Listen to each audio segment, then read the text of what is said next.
silhouette. Hello, welcome to Simple Math.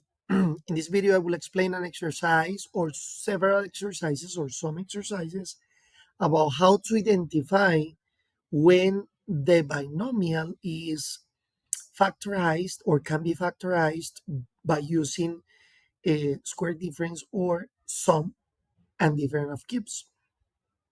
How do we identify that? Okay, let's start with the first exercise. Uh, how can we factorize this? Is that a square difference? Remember that we always try to get if the exercise is a square difference. If it is, we factorize by using a square difference. If there is not square difference or doesn't have the conditions to be factorized by using square difference, so let's try to factorize with sum of difference of cubes. All right. So let's try to see if there is a square difference. Remember, for the square difference, the first term and the last one must have square roots. If you see 27 doesn't have square roots, so it's not a square difference. So this exercise is cubes. The question is sum of cubes or difference of cubes? Well, it's sum of cubes because it has a plus here. So this exercise can be factorized by using sum of cubes. Of course, I won't solve the exercise. I won't solve the exercise in this video. This video is just to recognize if that is a difference of cubes or sum of difference of cubes. Sorry, square difference. Sorry, square difference or sum of difference of cubes. All right. The second exercise. Does the four has does the 4 have square roots? Yes, the square root of 4 is 2, right? And x exponent 2 also has a square root, which is x1. 81 has a square root, and y exponent 4 has a square root. So we can solve this exercise by using the square root in each term, so it's a square difference. This is a square difference, all right? The next one, 16 has a square root.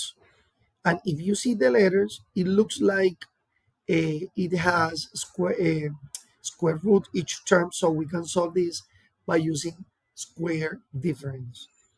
This exercise, I have no idea if 512 has or doesn't have square roots, but I know that these parentheses does not have square root.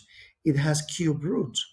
So is sum of cubes or difference of cubes? It depends. If you see the main sign, that is minus. So as a conclusion, we can factorize this by using difference of cubes. Difference of cubes. Difference of cubes. Because these parentheses does not have square root, so it's cube. All right. Eh, let's solve more.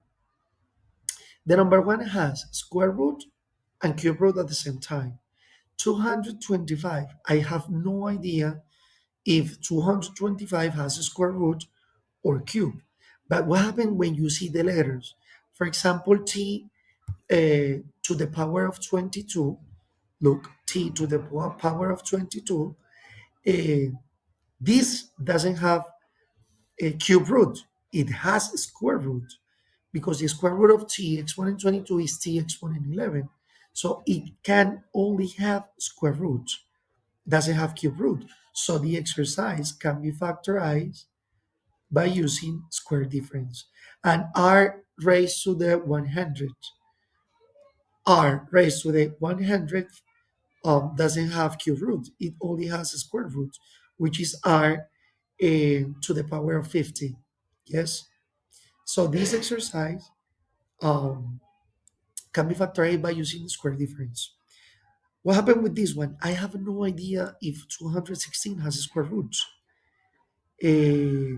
But I know that this parenthesis, look at the exponent, doesn't have a square root.